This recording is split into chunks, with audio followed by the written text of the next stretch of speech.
Di tanggal 16 aku mutusin untuk muncak bang.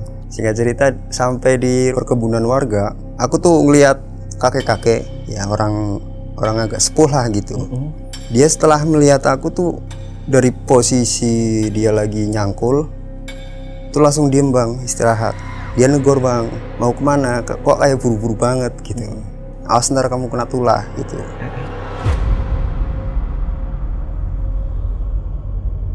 Sekitar jam 5 aku kebangun gara-gara suara gerasa gerusuk bang. Jadi aku kira tuh hewan awalnya. Aku dari posisi tidur kebangun langsung duduk bang, merhatiin ini suara apa gitu. Setelah aku perhatiin, nah, ternyata ada suara cewek bang.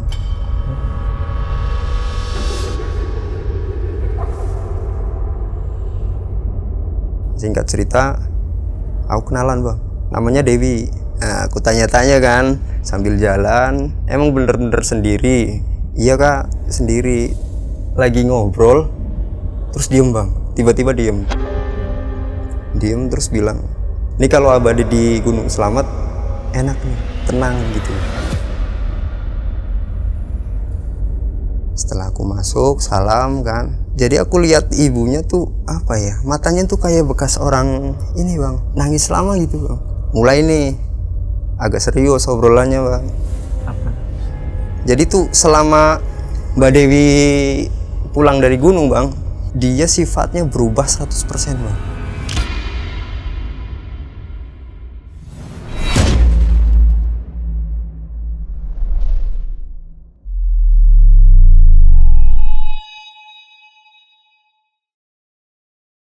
Awal pendakian naik gunung niatnya untuk mengobati patah hati. Tapi dalam perjalanannya justru narasumber kita ini harus mengalami sebuah pengalaman yang paling kelam di dalam pendakiannya. Dan ceritanya seperti apa?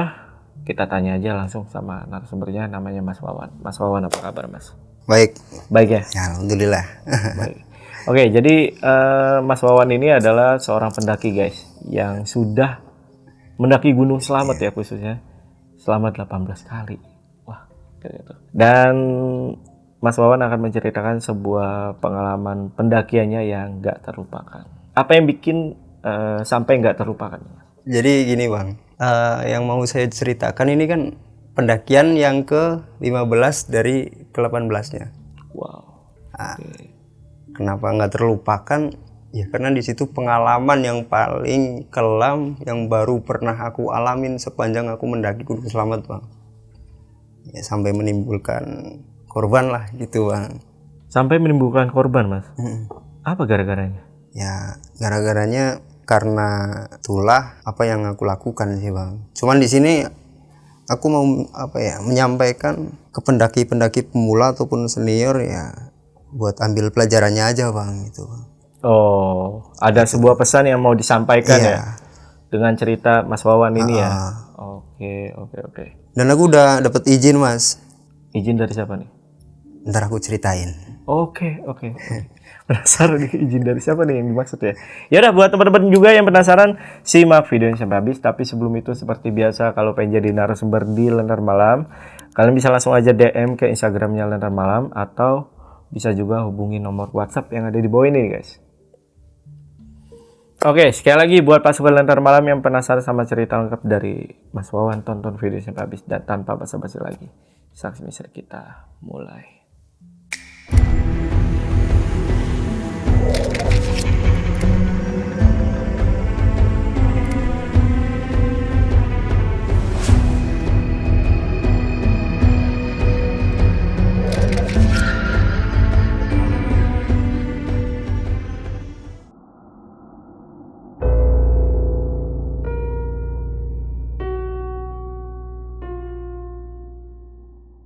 Tahun 2021, tepatnya di bulan Mei ya, di tanggal 15, aku tuh dapat posisi yang galau lah gitu bang. Kecewa karena mantan nikah duluan gitu, ditinggal nikah. Gila banget. Terus. Nah, aku berusaha untuk nenangin diri, aku beli jamu bang. Beli jamu, setelah aku minum kok kepikiran naik gitu karena emang udah sering naik. Dapetin ketenangan tuh di atas bang, sambil minum gitu. Di gunung ya? Iya, kayak gitulah sakit hati. Singkat cerita, di tanggal 16 setelah 1 hari ya meratapi lah ya, aku mutusin untuk muncak bang. Oke. Di subuh sekitar jam 5 aku tuh packing karena aku udah komplit ya alat ya, sering nganter-nganter orang juga. Di jam 6 aku ke warung bang buat beli perlengkapan makanan.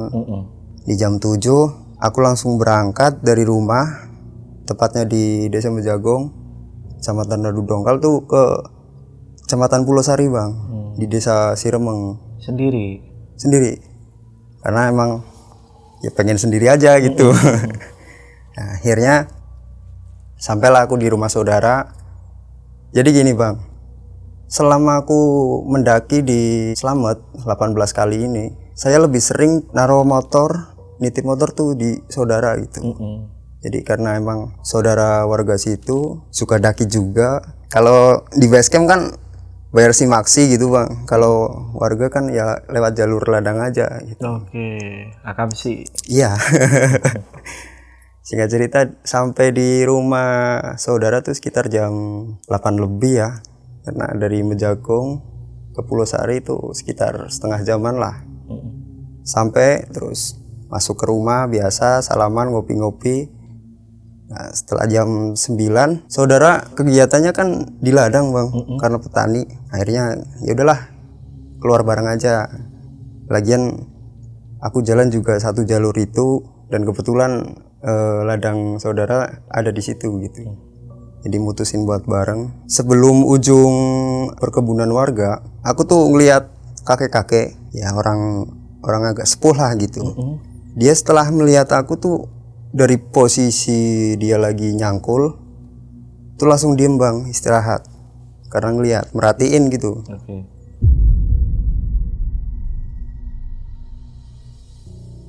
Dia negor bang, arep endi yang gugupan temen, mau kemana, kok kayak buru-buru banget gitu. Mungkin karena kebawa emosi karena dari rumah tuh kan udah minum gitu. Aku emosi jawab deh, apa sih? Empuh lah itu. Apa sih? Nggak tahu ah itu. Aku acuin tuh bang. Dia tuh bilang gini bang. Awas gue kue kena tulah. Awas ntar kamu kena tulah gitu. Hirauin aja lah gitu. Nggak dibalas ya untungnya. Enggak. Sampailah aku di papasan persimpangan antara jalur petani sama pendaki bang. Tepatnya di jalur di Bajaya ya. Udah masuk. Nah setelah sampai di pos 1 bang, aku tuh kepikiran gini, maksud dari kakek tersebut apa gitu, kakek tetangga saudara itu tuh apa ngomong kayak gitu. Sempet emosi, sempet mikir, cuman ya aku bodoh amat sih ya, udahlah naik lagi. Nah singkat cerita dari pos 1 ke pos 2 tuh nggak ada apa-apa, nggak ada pendaki, cuma ada hewan bang. Dia tuh kayak kera, cuman badannya tuh gaya bayi umur 1 tahunan lah gitu. Dan bulunya tuh putih bang. Bulunya putih? Putih. Dia tuh ngikutin dari pertengahan antara pos 1 sama pos 2 bang. Kayak merhatiin gitu bang. Sampailah aku di pos 2. Pos 2 waktu itu di 2021 tuh belum kayak saat ini ya. Kalau saat ini kan udah ada rumah-rumahan. Kalau dulu kan masih kayu tebangan tapi ditata gitu bang, disusun gitu. Singkat cerita aku istirahat di situ. Aku merhatiin monyet tadi tuh ngikutin dari bawah. Nah, setelah aku perhatiin, aku tengok ke bawah nggak ada. Nah, ternyata udah di atas bang. Aku nggak tahu dia lewat mana, mungkin loncat aku nggak lihat atau gimana, nggak tahu. Di atas tapi pohon. Iya di atas pohon, cuman antara tinggi 3 meteran gitu bang. Ya, kalau secara logika sih ya kalau loncat aku lihat gitu, cuman waktu itu aku nggak lihat. Aku inget tuh sama almarhum kakek aku, nek duber neng ketek aja melayu. Kalau dikejar sama monyet jangan lari. Itu ya mungkin ada kemungkinan monyet itu tuh lapar. Nah kedua merasa terancam gitu, karena aku pikirnya mungkin lapar lah, Kalau terancam aku nggak ganggu apa-apa, masa terancam gitu kan. Aku kasih tuh roti, aku geletakin bang, cuman jarak aku naruh roti itu sekitar 2,5 meteran lah dari tempat aku duduk. Singkat cerita dia makan, udah tuh bang pergi dan gak diikutin lagi. Ya mungkin emang karena lapar apa gimana ya. Iya. Aku naik lagi kan, lanjutin sambil ngerokok sambil minum. Udah tuh aku sisain tuh tinggal setengah bang. Niatnya buat besok di puncak gitu. Sampailah aku di jalur di Bajaya sama Babangan bang. Jadi di pertengahan antara dua pos ini, pos 2 sama pos 3 ini ada jalur. Nah setelah jalur itu tuh udah jalur 1 tuh bang. Nah, nggak ada apa-apa bang, sepi banget. Aku ngiranya wah asik nih gunung sepi nih gitu bang. Buat menyendiri asik. Singkat cerita sampai di pos 3, loh kok ada orang, ada beberapa tenda gitu. Ya karena aku mikirnya di pos 5 aja biar naiknya ya nggak jauh, turunnya juga nggak jauh gitu. Aku lanjutin nggak ada masalah tuh bang, karena waktu itu kan ya pagi agak siang di antara jam 11-an gitu. Sampailah aku di pos 5 tuh setengah 3-an kurang lebih. Ternyata rame tuh bang di situ bang, dan bener-bener nggak ada space buat satu tenda, nggak ada. Oke. Aku kan biasa nganter nih, punya planningan kan, udah hafal tempat di mana yang bikin tenda asik gitu. Dapat view, udahlah aku mutusin di pos 7 bang. Bablas tuh dari pos 5 sampai ke pos 7, sampai di planning tempat yang aku pikirin tadi, ternyata udah ditempatin sama orang bang. Oke. Jaga lagi. Iya. Ya akhirnya aku putusin buat naik sedikit lah, sekitaran 100 meteran lah dari tenda yang tadi. Ada space bang, mungkin ukurannya 2x3, ya agak lebar, cuman muat satu tenda. Cuman nggak dapat view bang, cuma rimbunan pohon gitu. Aku diriin tenda tuh bang di jam 3-an. Setelah aku diriin tenda, aku bikin kopi bang. Bikin kopi karena udah niat nyisain ini nih buat di atas gitu. Ya cerita aku ngopi sampai jam 6 lah ya, maghrib lah. Biasa tuh kalau di atas kan mungkin suara azan di bawah tuh ke bawah angin sampai ke atas gitu bang. Jadi ada suara azan. Udah aku masuk, aku mutusin buat tidur bang. Setelah aku berusaha tidur, nggak tidur, aku kan keluar nih bang, buang air kecil gitu bang. Ya memang bener-bener sendiri aja gitu. Aku mutusin masuk lagi karena emang dingin bang. Ya walaupun aku bawa jamu masih kerasa lah gitu. Aku tidur bang sekitar di jam 10-an. Aku kebangun gara-gara suara gerasa kerusuk bang. Jadi aku kira tuh hewan awalnya. Wah ini ada bagas nih gitu. Babi ganas gitu. Karena kerusak-kerusuk kan. Aku dari posisi tidur kebangun langsung duduk bang, merhatiin ini suara apa gitu. Setelah aku perhatiin, ternyata ada suara cewek bang. Merinding bang gini bang, kok ada cewek gitu. Aku pastiin lagi, aku ngintip bang. Jadi tenda aku tuh double layer ya. Aku buka resleting yang di dalam, terus resleting yang di depan kan agak transparan tuh. Aku intip, wah orang nyata ini mah gitu. Soalnya kakinya napak bang. Aku merhatiin kakinya. Nggak mungkin lah, nggak mungkin hantu. Aku buka kan. Kenapa kak? Mas, aku boleh minjem kompornya nggak? Loh, emang kenapa? Kompor aku rusak. Jadi gas tuh nggak bisa keluar katanya. Wanita itu ya biasa layaknya kayak pendaki bang. Layaknya pendaki, cuman karena mungkin kedinginan nggak tahu, wajahnya agak pucat gitu bang. Nah, ternyata dia belum minum sama sekali, belum minum air hangat ya, karena kompornya dia mati. Inisiatif untuk minjem gitu katanya. Karena aku juga butuh kan, nggak kenal juga, ngapain gitu. Dia tetap tuh, ya udah mas, kalau nggak itu aku tolongin aja. Tolongin apa? Tolong benerin kompor aku. Siapa tahu masnya bisa. Jadi sana mbaknya duluan aja. Ntar aku kesana di kos berapa? pos 7. Bukan bang. Lah sih di pos berapa? Pos 8 bang. Pos 8 sendirian? Iya sendirian. Sendiri. Wow. Dari awalnya kesel sampai parno bang. Wah ini mukanya pucat tapi kok kakinya nempel gitu. Ini manusia asli bukan gitu loh. Oh, aku kepikiran tuh. Iya. Oke.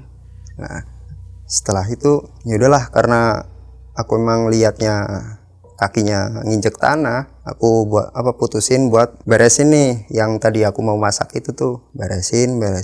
Aku tuh kalau daki tuh selalu bawa obeng bang, jadi buat jaga-jaga kalau kompor aku rusak.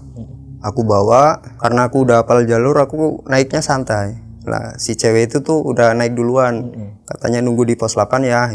Sampailah nih bang. Jadi kalau mau ke pos 8 tuh bang, tuh ada tanah yang nggak terlalu miring, cuman di sini ada space ini bang, buat kayak jalur air gitu bang. Nah, aku ngelewatin jalur itu tuh. Nah, sampai di situ udah tuh langsung di pos 8 dan di situ aku diem bang. Kenapa? Nge-freeze. Karena emang bener-bener lapang aja, nggak ada tenda sama sekali. Aduh. Aku mikirnya gini, mungkin aku halu gitu. Cuman kalau halu nggak mungkin. Aku nyentuh tangannya gitu, kesenggol gitu loh kak. Pas waktu aku mau keluar, itu kan dia diri di depan tenda tuh. Ya, sempet senggolan dan kerasa gitu. Gelap lagi tuh. Iya gelap. Udahlah aku mutusin buat turun lagi. Dan ketika aku turun dari pos 8 itu, karena nggak ada orang bang, lah ngapain gitu. Cewek tadi nggak ada? Nggak ada bang. Oke. Tadinya kan dia ngomong di pos 8 kan ngecampnya gitu. Wah apa saya dikerjain ini. Saya turun tuh sambil mikirin, keinget sama omongan kakek-kakek yang tetangganya saudara itu. Iya. Wah ini kena tulah ini, bener-bener kena tulah ini tuh.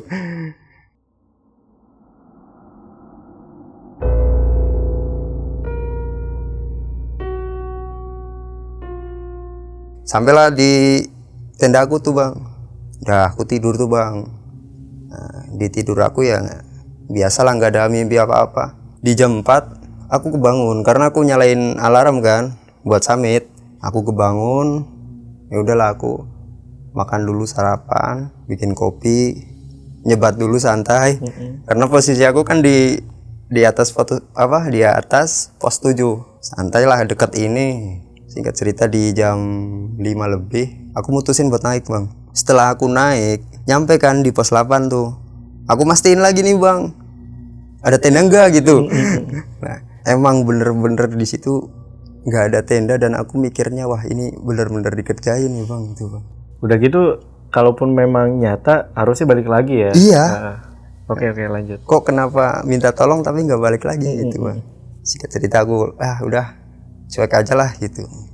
Masing-masing ini aku naik tuh bang, naik lagi di pertengahan pos 8 sama pos 9. Pos 9 tuh batas vegetasi ya bang.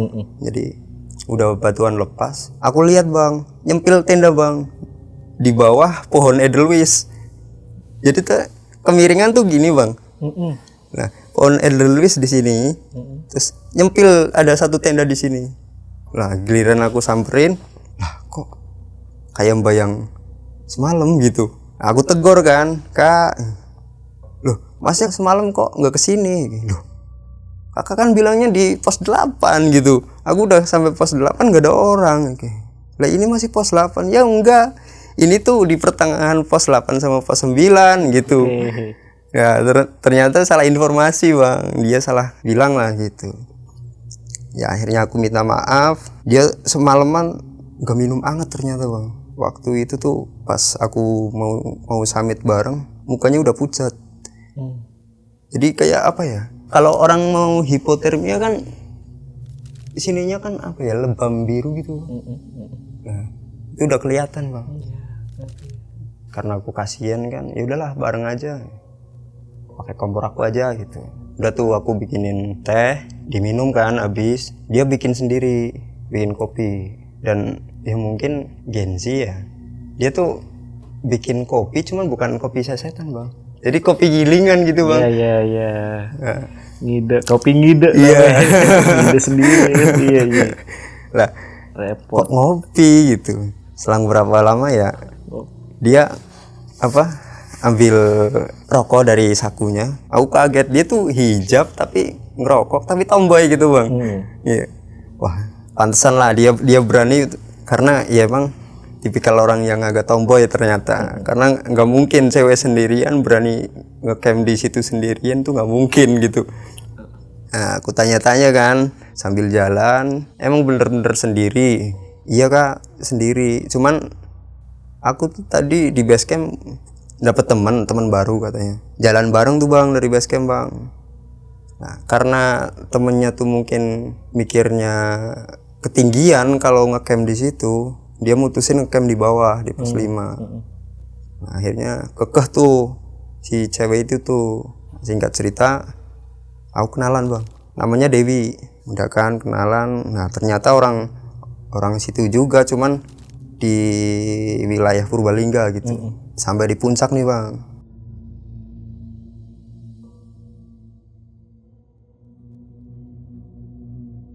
Aku kan masih ada sisa nih, setengah botol itu bang. Oke. Aku minum lah bang di atas. Wah enak nih, apa sih mantan lah, sana dah nikah lah gitu. Oke. Iya. Akhirnya ngobrol-ngobrol gitu, dia tuh lagi ngobrol terus diem bang, tiba-tiba diem terus bilang, wah kia ngeraba dineng selamat tenang ya mas, bilang gini, kalau di Indonesia aja ya bang ya, ini kalau abadi di Gunung Selamat enak nih, tenang gitu. Nah, aku refleks tuh bang, kaget bang dia ngomong gitu. Mbak kalau punya mulut dijaga mbak, ini gunung. Enggak mas, orang bercanda ini gitu. Udahlah aku nggak mikirin itu, karena dia tomboy juga ya, dia ikut minum gitu bang. Ya, sedikit sih, enggak banyak. Akhirnya singkat cerita di jam 12 aku mutusin turun bang, karena SOP pendakian tuh sebenarnya jam 10 itu udah wajib turun gitu. Cuman karena posisinya view-nya bagus, aku mutusin buat santai aja lah gitu. Aku turun di jam 12 lebih. Nah, sampailah nih bang di pertengahan nih. Aku kan turun tuh karena udah biasa, jadi lari-lari kecil terus lompat batu ke batu gitu bang. Karena kalau nahan lebih sakit. Ini lutut. Jatuh bang aku bang. Kepleset, cuman kepleset ringan gitulah. Nah, sininya darah. Ada nih bang. Mau lihat bang? Boleh deh, boleh. Masih ada bekas sih berarti? Masih bang. Oh itu lumayan berarti, sampai bekas. Ya sampai ada bekas itu lumayan. Oke. Nah setelah itu Dewi teriak bang dari atas bang, mas tungguin bareng gitu. Ya udahlah bareng, aku nungguin. Dia tuh ikut-ikutan lari-lari kecil, lompat batu ke batu, dan sampai di pertengahan itu tuh dia lompat dari kayak batu kesusun ke batu yang agak gede bang.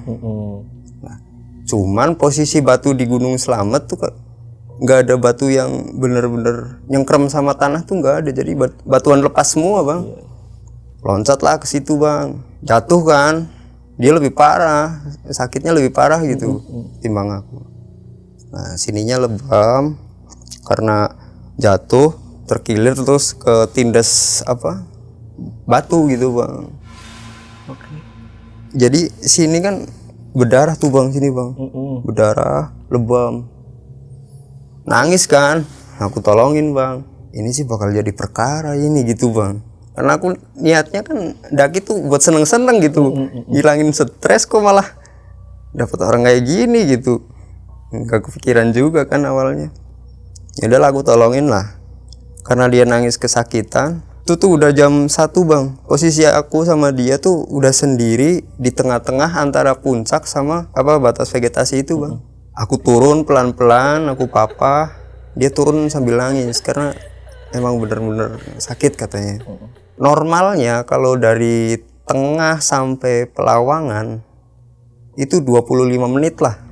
Itu sampai 2 jam bang, karena saking lamanya 2 jaman lebih lah sampai di tenda dia di bawah batas vegetasi itu, di pertengahan antara 9-8, sekitar jam setengah 4 bang. Kenapa aku ngomong setengah 4? Karena aku dengar suara azan gitu bang. Mungkin setengah 4 nih gitu. Sampailah di situ, aku mau tinggal nih bang, niatnya bang, karena satu kan kita nggak kenal, baru kenal gitu. Aku nggak mau dapat masalah. Cuman ketika mau tinggal, dia nangis mohon-mohon buat ditemenin gitu. Nggak tega kan, kalau cowok mah nggak bakal aku tolongin kayak gitu. Udahlah, karena cewek aku tolongin, aku temenin tuh. Nah, aku kan bete nih bang, karena kok malah dibikin ribet gini. Aku alasan bang, mbak, rokok aku habis, aku tak turun dulu ambil rokok, ntar aku kesini lagi. Ya alasannya gitu, maksudnya biar nggak dapat perkara aku gitu kan. Dia nggak mau, nangis tetap. Ya udahlah, karena aku nggak tega juga, udahlah aku temenin. Nah dia istirahat sampai di maghrib tuh aku iseng bang. Jadi ranting edelweiss kan kalau dibakar kan wangi bang, kayak ukup gitu bang. Baru tahu nih. Kalau dibakar wangi tuh. Wangi. Okay. Cuman dalam posisi kering ya, bukan basah ya bang. Aku bakar, ngumpulin ranting-ranting itu buat ngilangin nyamuk. Nyamuknya banyak banget bang di situ bang. Ada nyamuk situ? Ada. Oke. Sampai di jam 8, karena aku capek juga kan, mapah. Aku mutusin buat tidur bang. Cuman nggak di dalam tenda. Dia tendanya double layer. Tenda dalam ada resletingnya, terus layar kedua ada resletingnya. Keuntungan aku badan kecil bisa nyempil lah di situ bang. Karena nggak mungkin kan aku lancang masuk buat istirahat, nggak mungkin gitu. Nggak kenal juga. Udahlah aku di situ istirahat. Jam 9 bang, tuh aku kebangun gara-gara dia mau keluar. Nah, karena kehalang badan aku kan, aku dibangunin kan. Dia minta tolong dipapain. Dia ternyata mau buang air kecil, kebelet gitu. Udahlah aku papa, turun cuman nggak jauh dari tenda lah, berapa langkah dari tenda. Udah kan aku naik lagi nih bang, buang muka kan, takutnya kan apa sih ngeliatin gitu. Disangka ngintip. Iya. Disangka ngintip. Cuman aku pantau, aku masih lihat kepalanya ini gitu. Minta dipapah lagi buat naik. Sampai di tenda bang, dia tuh bilang gini bang, Mas, ini kalau nggak turun sekarang kakiku lebih parah. Aku mikir gini bang, iya bakal lebih parah, cuman nasib aku gimana gitu loh. Karena jalan aja susah gitu, dan posisinya malam, siang aja susah apalagi malam gitu kan. Aku tawarin, Kak, aku tuh pernah kerja di medis, jadi banyak digitnya, tahulah urat-urat gitu. Aku pijit kan, nangis bang, ngerik bang, karena sakit. Sekitar 20 menitan katanya udah mendingan. Ya udahlah aku suruh tidur kan, aku tidur lagi nggak bisa tuh karena kebangun tadi. Aku ngerokok, inget nih, wah iya aku punya orang basecamp, Mas Maun gitu, temen lah ya, udah dekat. Aku berusaha telepon, kalau di atas tuh masih ada sinyal bang, cuman bukan sinyal internet, seluler. Masih dapat. Iya. Oke. Tapi sinyalnya lemah, 2 batang gitu. Kalau buat telepon seluler bisa, cuman kalau buat internet nggak bisa. Oh ya? Iya. Oke. Nah, aku berusaha telepon kan, nggak bisa tuh bang. Berkali-kali aku telepon nggak bisa. Di situ aku bingungnya kok malah kayak gini gitu loh. Niat pengen ngelepas susah malah tambah susah gitu. Aku dikit emosi kan. Udahlah, aku tidur ayam bang sampai di jam 4. Karena kita di atas pos 8, di pertengahan pos 89 itu kan vegetasi kan udah mulai nggak ada tuh bang, cuma pohon-pohon kecil lah. Otomatis angin dingin banget tuh bang, musuk banget kan. Aku bangun bang, kebangun. Nah setelah aku bangun, aku inisiatif buat ngintip, masih istirahat enggak. Ternyata lagi duduk bersiku yang gini sambil nangis gitu, segukan. Aku tanya kenapa, katanya sakit lagi gitu. Ya udahlah aku olesin lagi, pakai minyak bukan minyak sih, hot cream ya. Udah tuh mendingan. Aku coba tes kan, bener mendingan apa enggak gitu. Coba berdiri. Nah, kalau berdiri udah bisa nopang badan sendiri, ya udah turun gitu. Kalau belum bisa nggak usah gitu.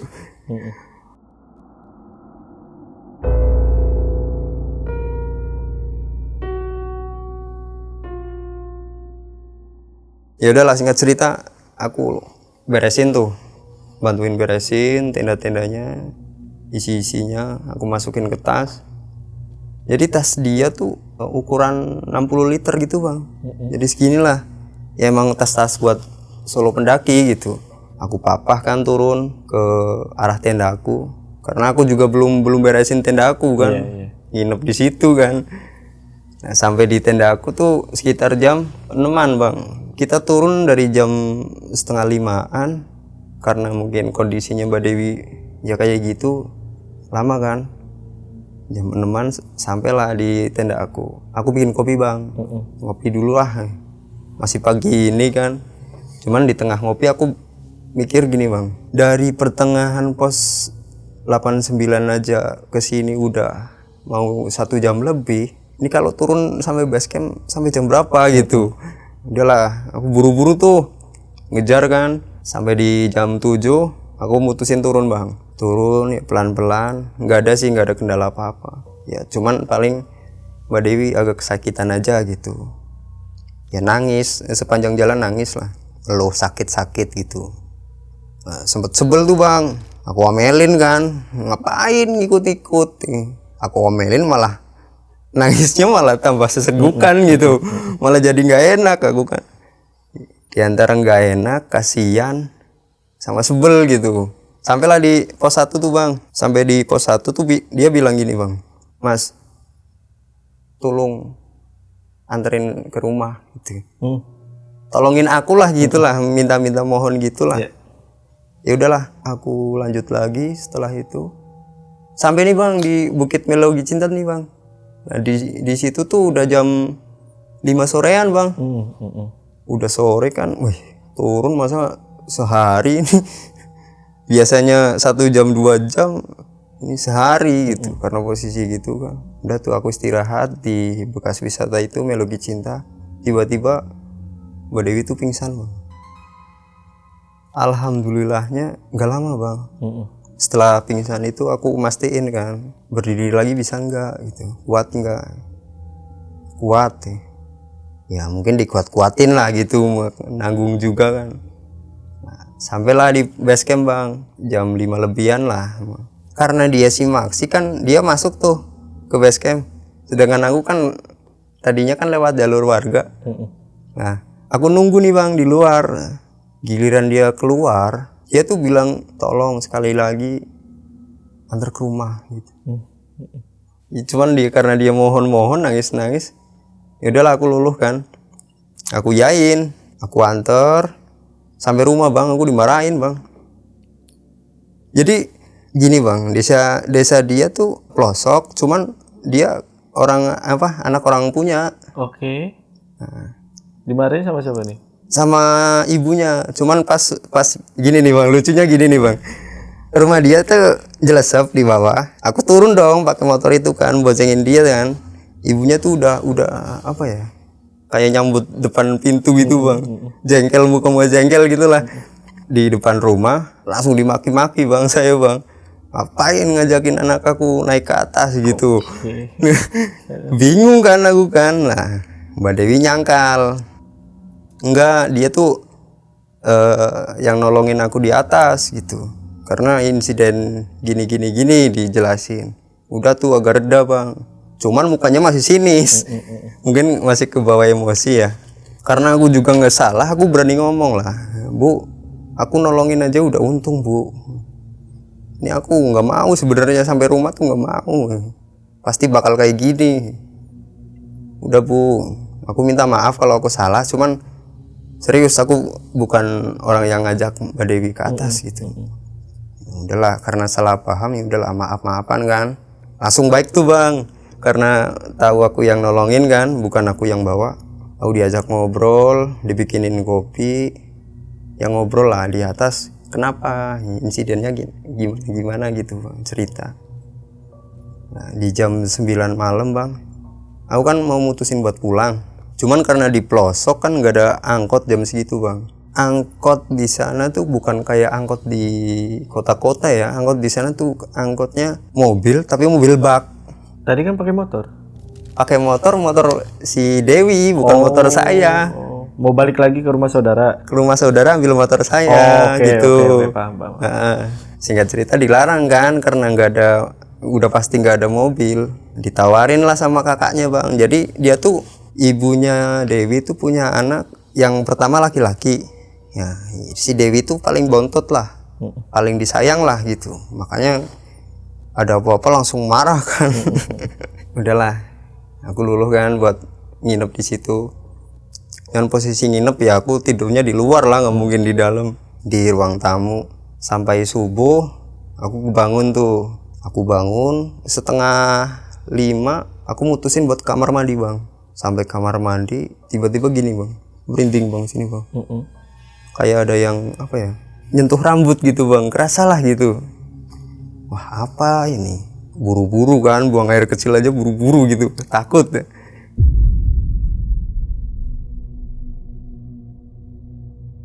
Di jam 6 aku dibeliin sarapan tuh bang sama ibunya Dewi, ngobrol-ngobrol sama kakaknya sama bapaknya. Nah sampai di jam 9 udah nih, aku mutusin buat pulang nih karena udah siang kan. Aku bilang sama ibunya, bu aku pamit ya.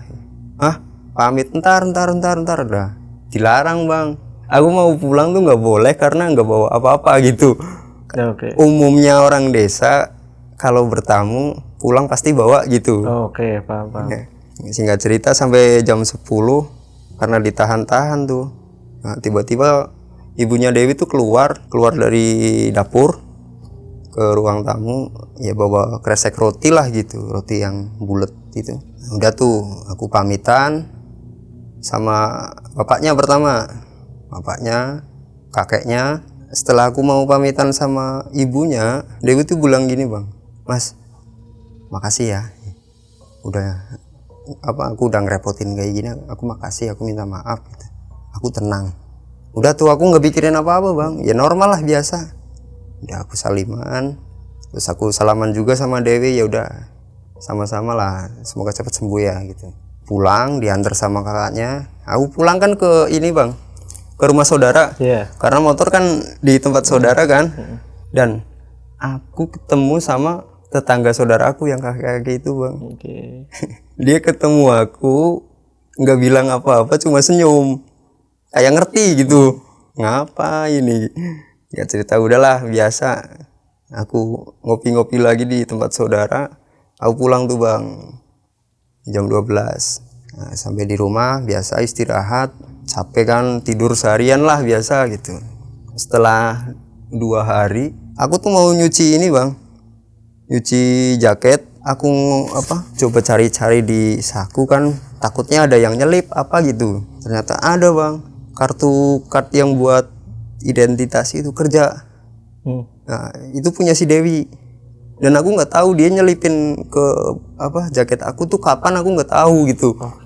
Nah wah ini kartu penting nih, kapan ya aku balikin, kapan ya, karena posisi aku kan kerja juga bang di situ bang, nggak mungkin kan ninggalin kerjaan. Di hari keempatnya aku mutusin buat ngebalikin ini kartu edikat kan, karena aku tahu lah ini penting lah kartu ini. Sampai rumah tuh sekitar jam 10-an lah, mau jam 11. Masuk ke gang kecil aja, keturunan aja bang, rasanya udah beda bang. Perasaan tuh kayak ada yang ganjel gitu bang. Setelah aku masuk, salam kan, jadi aku lihat ibunya tuh matanya tuh kayak bekas orang ini bang, nangis lama gitu bang. Lembab gitu ya? Iya, lembab gitu. Dan aku bingung kan, kenapa gitu. Karena aku nggak mikir apa-apa, aku biasalah masuk, salaman, semua keluarga gitu kan, suruh ngopi. Awalnya nggak ada obrolan yang serius gitu bang. Nah, kan aku ngebalikin kartu ini nih. Bu, ini kartunya Dewi, ketinggalan gitu. Posisi Dewi tuh semenjak aku pulang tuh dia tuh tidurnya di depan ruang tamu ada TV tapi ada kasurnya gitu bang. Oke. Nah, mungkin biar nggak bosen di kamar mungkin ya tiduran di luar gitu. Posisi waktu itu Dewi masih tidur, cuman dalam posisi kayak gini bang.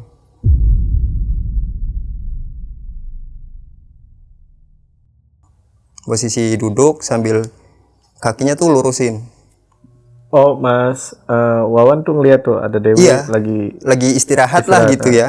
Ya, karena lagi istirahat aku nggak salamin. Mulai nih agak serius obrolannya bang. apa tuh? Jadi tuh selama Mbak Dewi pulang dari gunung bang, dia sifatnya berubah 100% bang. Dia tuh tomboy kan, perokok aktif gitu, asik lah gitu. Tiba-tiba jadi cewek yang bener-bener diem, gak ngomong sepatah kata pun huruf nggak ngomong. Itu katanya gitu. Aneh bang. Setelah cerita kayak gitu, ibunya cerita lagi nih. Mas, niku lo kata sendiri mas. Jenengan niku ningali Dewi nginggil nganuni nopo. Nah, mas jadi gini mas. Masnya lihat nggak kalau di atas Dewi ngelakuin apa? Ngelakuin apa? Bingung bang. Nggak tahu. Setahu aku sih ya jatuh habis itu istirahat. Kenapa sih bu? Setiap malam dari Mas Wawan pulang dari sini tuh, aku tuh dimimpiin sama sosok kakek-kakek.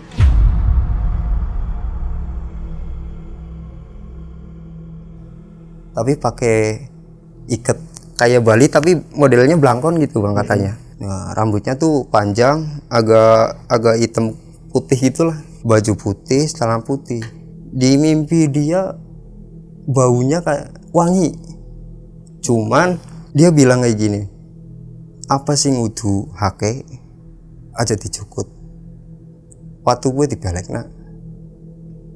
Dan itu mimpi yang sama selama seminggu itu bang. Tadi artinya apa yang dari kakek itu? Jangan ngambil apa yang bukan haknya. Batu itu kembalikan.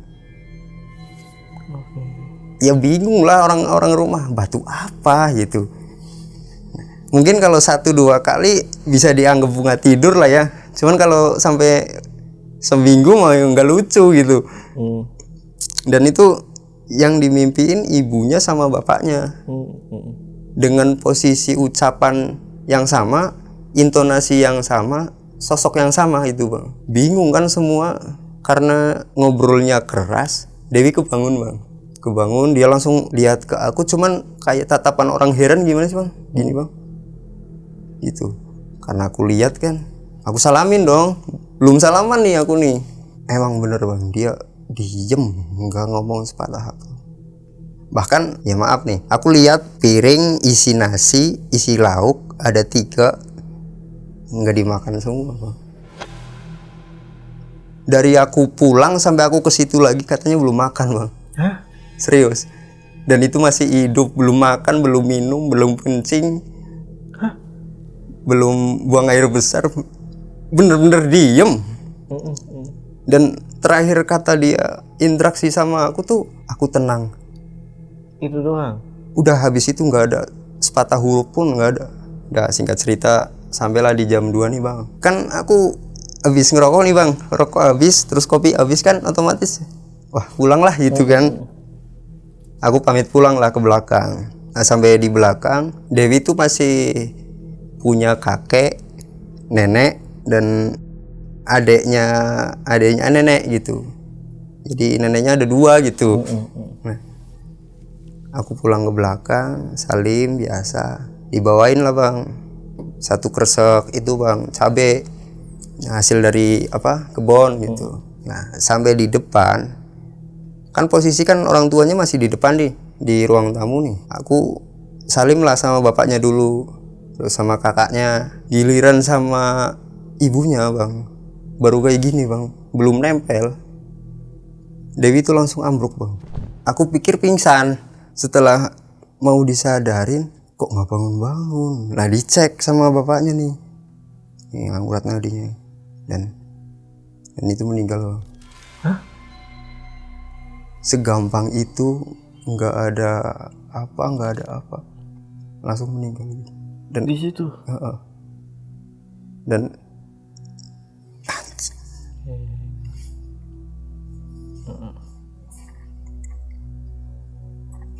dan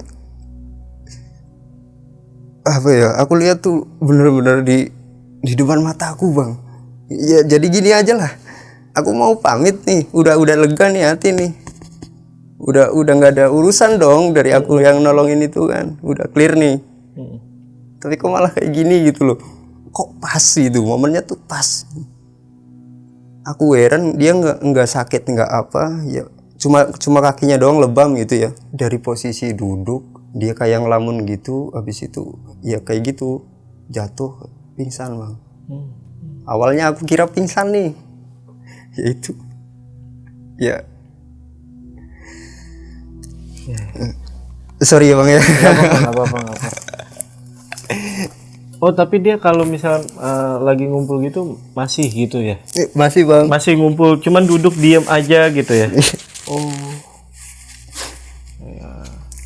Ya nimbrung sama keluarganya itu masih Iya gitu. masih, cuman diem, gak ada interaksi apa-apa. Nah akhirnya karena keluarga udah kumpul, udahlah mutusin buat dimakamin sore itu juga gitu. Sore itu juga? Iya. Itu langsung rame dong itu? Orangnya bang, langsung ya viral lah gitu. Sekampung bantuin tuh? Iya. Jadi gini, kalau di kampung ya, kalau di kampung tuh kalau ada orang yang kayak gitu kena musibah, jadi ada bagian sendiri-sendiri nih. Ada yang bagian ambil keranda, ada yang bagian gali lubang gitu bang, gali kuburan, ada yang bagian mandiin gitu. Nah kebetulan aku sama kakaknya ambil keranda bang, sama 2 tetangga lah, orang 4 ambil keranda. Karena keranda masih enteng kan, bisa nih berdua nih. Ya udah aku sama kakaknya doang, depan belakang kan. Aku ngerasain, oh enteng nih, gini besi stainless enteng lah gitu. Setelah dimandiin, kan disolatin bang. Nah, posisi sholatin tuh udah sore lah. Aku inisiatif buat di depan, bagian sebelah kanan. Habis disolatin kan orang pada keluar pada mengucapkan kalimat thayyibah ya, la ilaha illallah, la ilaha illallah gitu kan. Aku ngangkat ini, bismillahirrahmanirrahim. Aku kayak gini, enteng. Aku diem tuh, nggak bilang sama kakaknya. Ya kesebelahan kan, kakaknya bilang jeletuk, kon kerasa enteng wan? Iya mas. Kamu kerasa ringan gak wan? Iya ringan. Apa ya? Buahnya orang ngerti, buah aku nggak tahu gitu. Aku mikirnya, wah kok ini aneh gitu bang. Anehnya dia ringan, nggak pakai ajal, nggak pakai sakit, kayak dipermudah gitu bang. Kayak nggak ada orang, kayak nggak ada jenazah di keranda. Karena aku apa ya bisa ngerasain nggak ada orang karena pas posisi ambil kan aku bawa.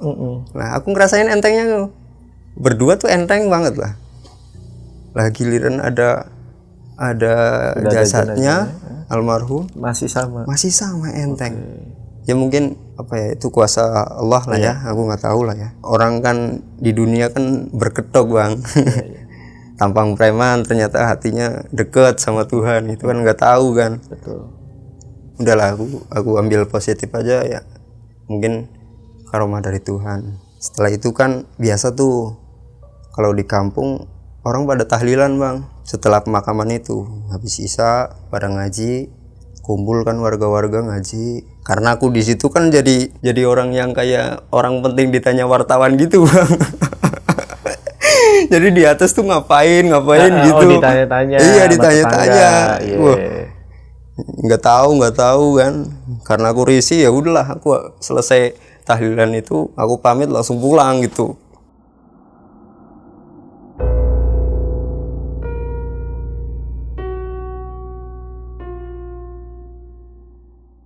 Sampailah di hari ke-7 nih, aku ditelepon bang sama orang tuanya.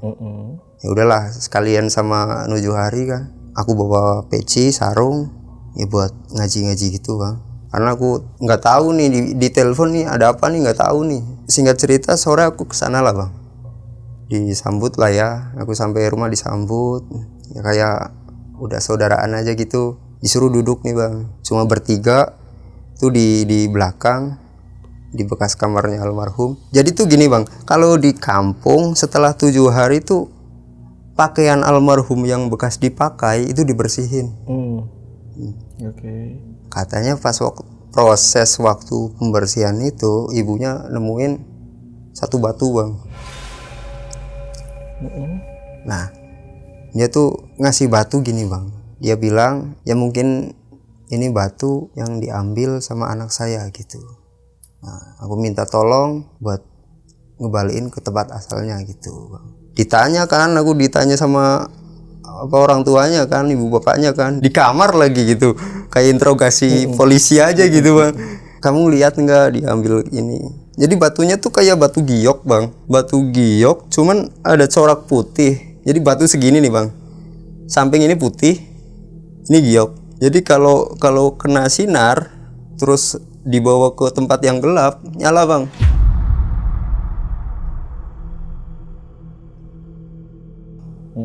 Nah, yang putih itu nyalanya agak ke biru-biruan, yang giok nyalanya hijau gitu. Gitu. Apa ibunya tuh ngasih lihat batu kayak gini, apa ini gitu. Dia nerka-nerka gitu. Nah, sampailah ada satu permintaan dari orang tuanya, nah, disuruhlah aku buat kembaliin batu itu tuh, Bang. Dan di situ kan awalnya aku kan nggak mau ya, Bang. Capek lah ikut-ikutan kayak gini gitu. Aku awalnya niat ngilangin stres, kok malah dapat kayak gini gitu lah. Nah, nolak. Mohon lah bapaknya. Tolonglah sekali lagi, tolonglah. Akhirnya ya udahlah. Sekali lagi ya Pak, tapi habis ini kalau ada apa-apa aku gak ikut-ikut. Ya udahlah. Singkat cerita bapaknya tuh pergi tuh, Bang. Ya, aku keluar dari kamar itu, terus ibunya ke belakang bikin kopi gitu. Aku ngobrol nih di depan sama kakaknya nih. Maaf nih ya kalau kakaknya lihat ya, nonton gitu, aku minta maaf. Ya kan tipikal kakaknya tuh kayak apa ya, tampilannya kayak gini lah, Bang, anak pang gitu, Bang. sejalur sama saya kan, aliran gitu kan, saliran. Jadi ngobrolnya nyambung gitu. Biasalah ngobrol musik apa-apalah. Singkat cerita ibunya keluar bawa kopi, tapi sambil nangis, Bang. Karena udah tahu titik masalahnya tuh di situ gitu. Bapaknya pulang nih, Bang. Setelah pulang, kopi udah habis, aku pamit sama ibunya. Ya udah Bu, sini batunya mana? Nah, dikasih tuh. Ya alhamdulillah lah sih itu, ya mungkin rezeki ya. Dikasih uang, Bang, aku, Bang. Mungkin buat tanda terima kasih ataupun apa. Ya sebenarnya aku nggak ngarepin juga kan. Sebenarnya ya udahlah, karena dipaksa. Aku mikir di dalam hati, oh berarti tadi keluar ambil uang ternyata nih. Udahlah, aku mutusin langsung hari itu, Bang. Hari itu karena udah 7 hari, aku ngiranya kan masih ngaji nih.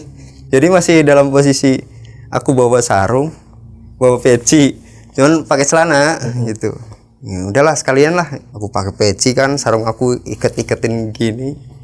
Langsung aku ke rumah saudaraku tuh buat nitipin motor biasa. Besoknya lah aku ketemu lagi nih, Bang, sama tangga itu tuh, tangganya saudara. Dia tuh mungkin karena tahu ataupun apa, dia cuma bilang gini, "Cos, hebat." Dan aku nggak ngeh dia maksudnya apa tuh, aku nggak tahu gitu.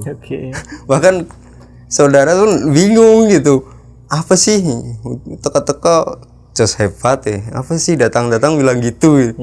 Kowe tahu nggak apa-apa nih, lu mah belum ada apa-apanya. Dia bilang sama ke saudaraku, tuh hebat gitu. Cuman kan ya aku pendem sih, aku nggak ceritain kalau aku tuh bawa batu gitu. Normal aku daki tektok bolak-balik ya, Bang, 5 jam. Emang sering ya? Iya, 5 jam nih, Bang, bolak-balik. Itu pun sampai Pelawangan, bukan sampai yang di tengah-tengah itu, Bang. Karena batunya di tengah-tengah, di antara Pelawangan sama Puncak, otomatis aku mikirnya, lebih lama nih gitu kan. Ternyata aku nggak tahu itu kuasa Tuhan ataupun apa. Jalan itu kayak dipermudah, Bang. Jadi nggak ngerasain capek, nggak ngerasain haus, nggak ngerasain lapar gitu. Aku bawa rokok cuma 1 bungkus, air mineral sama kopi yang botolan itu bang. Dan perjalanan itu cuma 3 jam bang, bolak-balik. Itu nggak masuk akal bang. Oh, Mas Wawan sendiri pun nggak masuk akal. Nggak Ya? masuk akal. Karena normalnya kalau saya sendiri tektok bolak-balik 5 jam. Itu paling cepet. Dan nggak bawa apa-apa, nggak bawa beban lah gitu ya. Cuma bawa ya air minum biasa gitu. 5 jam cepet, turun lari tuh 5 jam. Dan aku turun nggak lari, santai, jalan santai aja biasa gitu. Tapi kok malah lebih cepet gitu. Aneh bang, nggak masuk di akal. Sedangkan aku lewat jalur, aku hafal jalur kan. Oh berarti sampai sini udah jam segini. Dan ternyata salah. Lebih cepet ternyata kan. Karena udah ambil foto nih, aku buat bukti nih. Takutnya kan dikira nggak amanah kan. Oke. Sampai di atas kan aku taruh nih. Aku foto. Ada fotonya bang. Buat bukti ke orang tuanya kalau aku udah amanah nih. Ya orang aku dikasih uang nih kan mikirnya kan Iya, iya. takutnya kan uangnya diambil, batunya nggak dianterin gitu kan. Udahlah, karena udah ada foto, tenang. Udah tuh bang, aku pulang tuh bang. Sampai rumah saudara, nggak kayak kakek itu bang, yang tetangga saudaraku itu bang. Yang aslinya tuh harus ngerja di kawan deh. Aku tuh aslinya mau ngerjain kamu gitu. Cuman berhubung yang sama kamu itu lebih sompral, lebih kurang ajar gitu, kurang sopan lah gitu. Ya imbasnya ke almarhum Dewi itu. Jadi kan gini nih bang. Gitu kakek-kakeknya. Iya. Oke. Jadi awal aku mendaki, aku kan tadi jelasin dalam kondisi alkohol. Iya, iya. Ya. Nah, aku sinis nih, kurang ajar kan sama orang tua nih. Lah, tadinya katanya dia tuh mau apa ya? Dia tuh kan udah dipercaya jadi kuncen selamat. Jadi tahulah gitu. Tadinya mau ngerjain aku. Ya emang aku jatuh, cuman nggak parah gitu. Ternyata dia cerita bang, di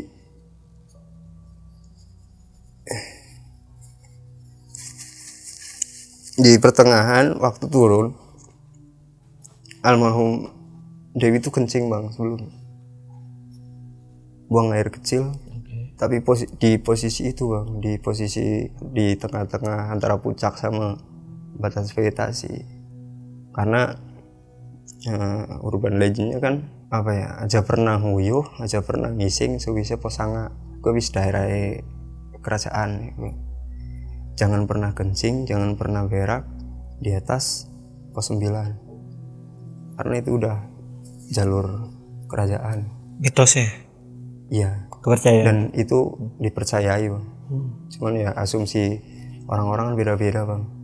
Oh, pas Mas Wawan nganterin itu? Enggak, pas turun itu bang. Pas turun? Pas turun Nggak lihat juga? pas Apa gimana? almarhum ini nih bilang teriak, bang tungguin bang gitu, bareng. Oh, sebelum kecelakaan? Iya sebelum kecelakaan tuh dia kencing di situ bang. Oh, oke. Ya aku nggak tahu sih ya Allah. Ya juga karena Allah kan ngomongin gitu. Aku dengerin aja, jadiin pesan aja lah. Ya, intinya ya aku pesen sama banyak pendaki, pemula maupun senior, tolong satu sopan, kedua jangan mengambil apa yang bukan haknya, ketiga siapin fisik, siapin peralatan lah. Kalau bukan pendaki asli ya jangan ikut cuma mikirin FOMO dapat view awan, lautan awan gitu bang. Karena kan sekarang kan FOMO-nya kan pada gitu bang. Iya, iya, iya. Jadi nggak mikirin keselamatan diri sendiri gitu bang. Ya terutama jangan sompral dan jangan mengikuti apa yang aku lakukan, minum lah gitu. Paham. Karena orang kalau minum udah egonya tinggi, sompral parah, dan ngeremehin apa yang udah jadi kepercayaan masyarakat gitu. Ya aku di situ ya juga aku salah karena aku bawa minuman dan aku salah ngasih ke almarhum itu. Oke. Untuk almarhum ketika minum itu minta diempengin atau Mas Minta. Wawan? Minta. Oke. Jadi karena dia Orangnya asik gitu ya. Agak tomboy dan Oh, iya. asik. Yang dia minta gitu. Ya udahlah aku kasih. Ya aku agak nyesel juga sih Bang. Iya, paham. Jadi aku apa ya, yang bikin sedih itu karena ya itu kebodohan aku. Ya kebodohan lah intinya. Tapi tetap lah ya, memang sudah takdirnya almarhumah Dewi. Kak Dewi meninggal. Oke. Lalu setelah apa ya dikasih tahu sama yang tetangga kakek-kakek itu, apalagi ada nyampein apa lagi kakek-kakek itu? Iya itu sih paling pesan moralnya, jangan sompral, jangan seenaknya sendiri. Jadi gini Bang, dia bilangnya gini, kon manjing omah ora sandalan, angger ora sopan ya bakal diusir ya. Jadi lu masuk rumah aja walaupun kamu nggak pakai sandal tapi sifatnya nggak sopan ya pasti lu diusir gitu kan. Lu kurang ajar ya di rumah orang ya pasti dipukulin gitu kan. Ya nggak beda jauh sama di gunung gitu. Ya walaupun gunung itu milik Tuhan, seenggaknya menghormati apa yang udah lama di situ gitu. Itu aja Bang.